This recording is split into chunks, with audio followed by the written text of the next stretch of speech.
Every meeting with your boss is an opportunity to make an impression. Whether it's a good one or a bad one is up to you. We'll discuss how to improve the odds it'll be a good one in this episode. Hi, I'm Rick Kendall. And I'm Fred Ball. Welcome to Management Mastery.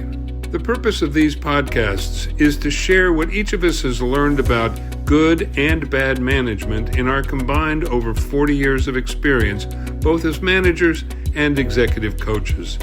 During that time, we've coached managers at every level in companies from Fortune 100s to brand new startups in all major businesses, including nonprofits, government, and education. So whether you're just starting in your first management position or are an experienced manager looking to strengthen your management skills, we know our podcast will be valuable to you. We like to talk about preparation for a meeting that you ask for with your boss, your behavior in the meeting evaluation, and follow-up. There are basically two types of meetings with your boss. One the boss calls and ones that you call. Both are important opportunities to make a good or bad impression on the boss. In this episode, we're going to focus on meetings that you ask to have with your boss. We will cover meetings the boss asks for in a future episode. There are a number of reasons to ask your boss for a meeting. Among them are, a problem with a project you're working on and need the boss's assistance with, a problem with a staff member, a personal issue or request such as family leave or family emergency, or all of those are possible topics. But regardless of the reason, be sure to be clear why you want to meet. And the other thing is, in preparation, if there is any material that the boss should have or see to prepare for the meeting, be sure they have it in advance of the meeting.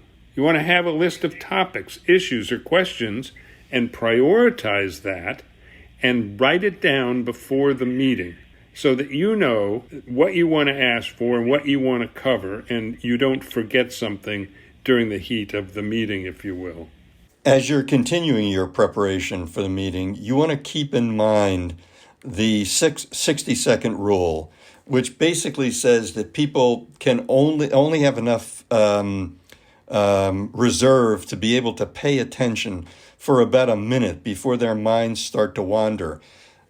More recent research says it's even less than that. So what you want to do is you want to make sure that keeping your answers short and tight is a critical habit to develop. There's something else. The more that you go on with an explanation that is beyond what the boss needs, the more you have a chance to get yourself into a problem. So you want to think through any questions that you think that the boss might ask. You want to prepare for that, and you want to be sensitive to the 60-second rule. Fred, just to add on to what you're saying, when you start to meander, that says to the boss you're really not prepared, you haven't thought through the issue. I mean, the more concise you can be in any answer, and you and I both experience, it's not easy to get, particularly if the question or the issue is complicated, it's not easy to get it out in 60 seconds. So you really have to kind of rehearse it and have it in your head before you go in, because if you try to wing it, sometimes you really step on it.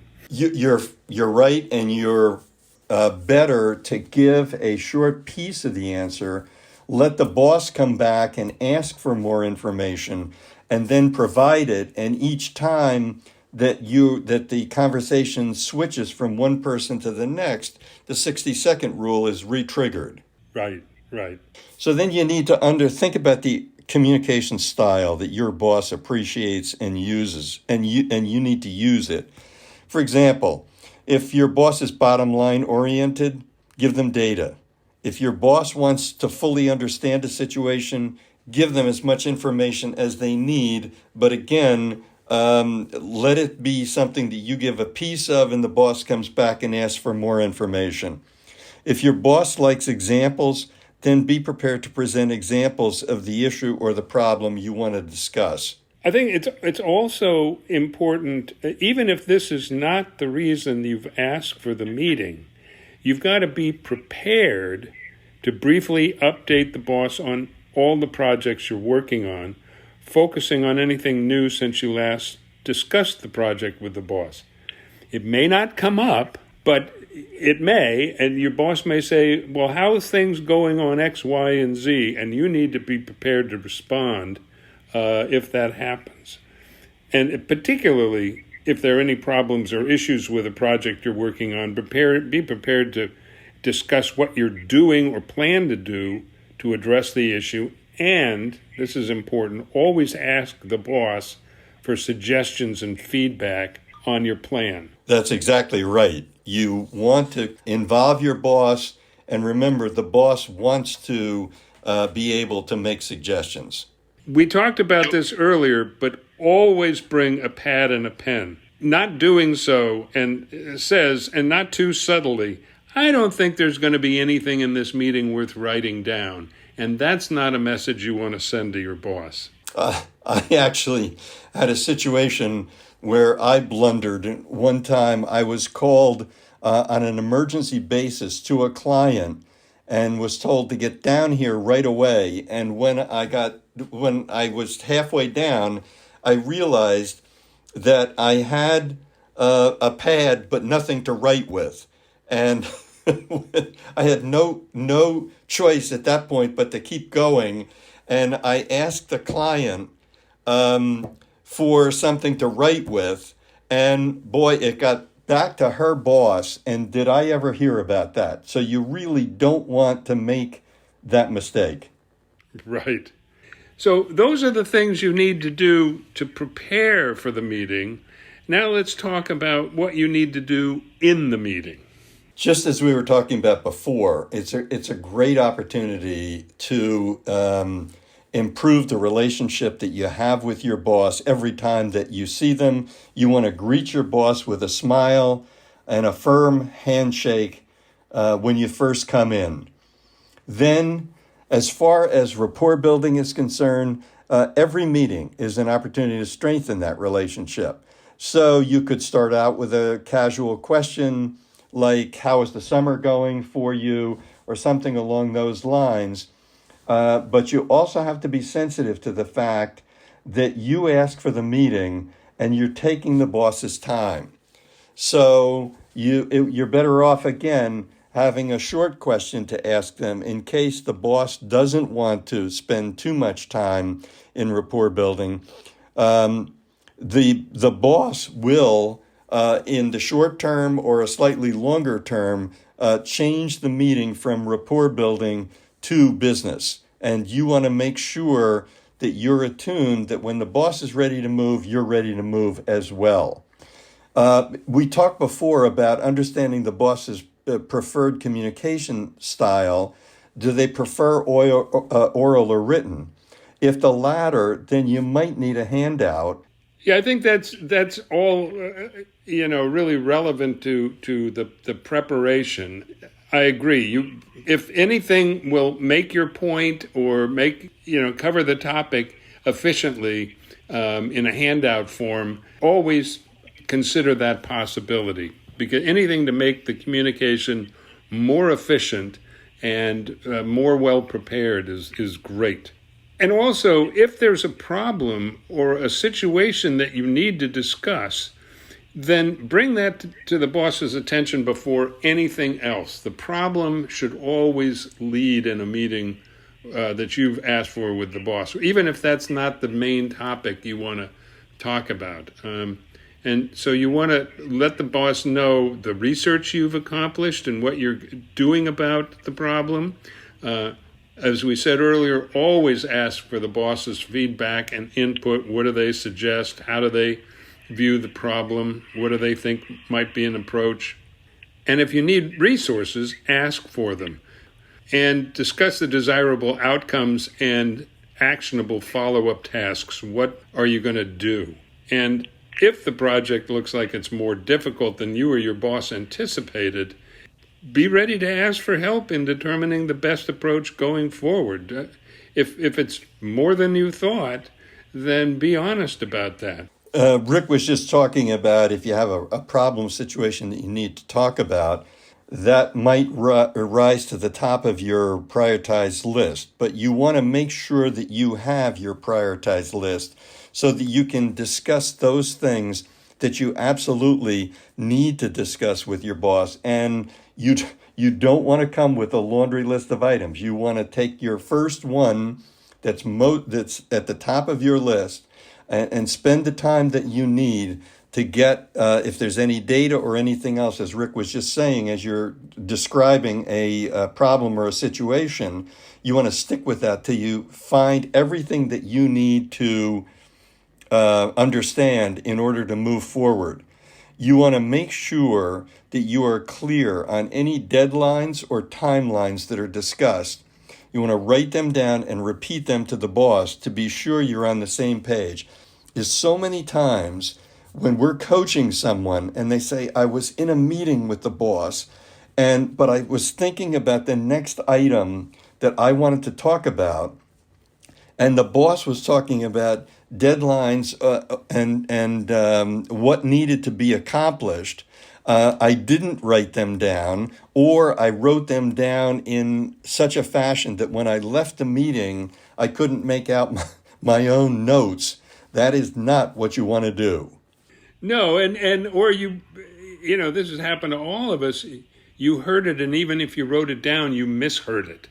So playing it back to the boss, I just want to make sure I understand. I'm going to do this, this, and this, and these are the critical dates, and we're going to meet at this date. And feeding it back, you get the feedback. That's so important.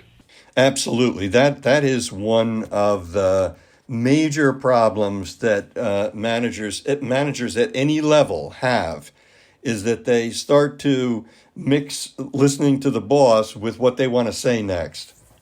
Oh, yeah, that happens in any conversation, and it's a killer. It's also important that you don't take more time than was allocated for the meeting. Or another way to put it, because sometimes there isn't a specific time frame. You just ask for the meeting, and they say, well, see me at 3:00 or whatever. But you always have to be sensitive to the boss and their time. Don't take more time than the topic you said the meeting was about requires. This is another reason to be well prepared, so you don't need to ramble on. If there's other issues that come up or you think is important, or the topic broadens out, it's all right to ask for a different, more time in a different meeting. The other thing to keep in mind, and we sort of repeat this over and over, is no matter who called the meeting, it is the boss's meeting, and they will decide when it's time to be done. The boss may say, oh, I got a couple of things I want to talk to you about, and you should try to be prepared for that as well. The other thing is sometimes you'll have an event or a meeting that's scheduled for right after your meeting with the boss, and sometimes that meeting with the boss will go over longer than you thought it was going to. And the important thing to do there is, unless your conflicting meeting is obviously much more important than the one you're having with the boss, and important to both the boss and you want to defer to your meeting with the boss. The meeting with the boss is always the most important. And you should let the boss know at the outset of the meeting, I've got another thing at 3:00, so that the boss is aware that you're up against a hard stop and isn't surprised when you say, I may have to leave. Again, make sure that the next meeting is more important if you announce that than your meeting with the boss. And finally, the more prepared you are for the meeting, the more buttoned up you are, the more relaxed you'll be, the more professional you'll look, and the better impression you'll make on your boss. Let's talk about the post-meeting follow-up. You want to send a thank you note to your boss summarizing any schedules, decisions, next steps, remaining issues that you discussed. If there are specific follow-up tasks, especially signed by your boss, you want to complete them as soon as you can and let the boss know that you've completed them. After the meeting, take time to evaluate the degree of your success in the meeting, take appropriate notes, and set a schedule to complete any assigned or suggested tasks.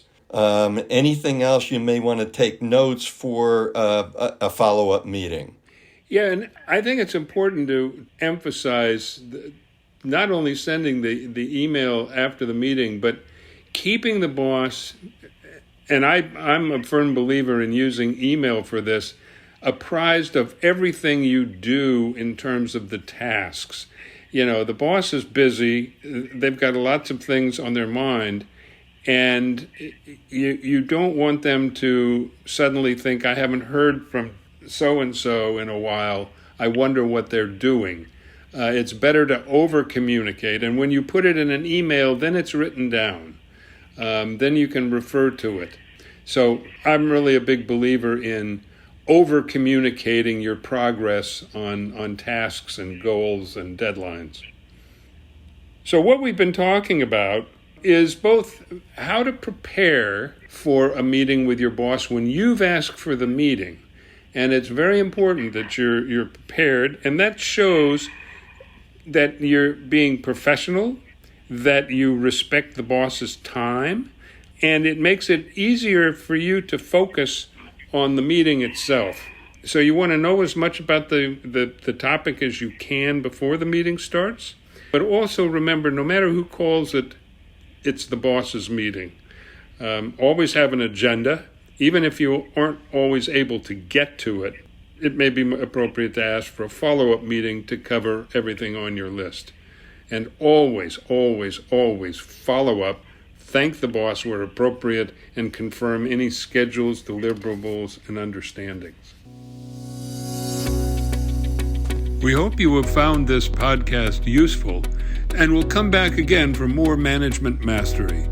If you have any comments about this or any of our episodes, or would like to find out more about our other services, including one-on-one coaching and group seminars for managers, visit our website at careercoachclass.com.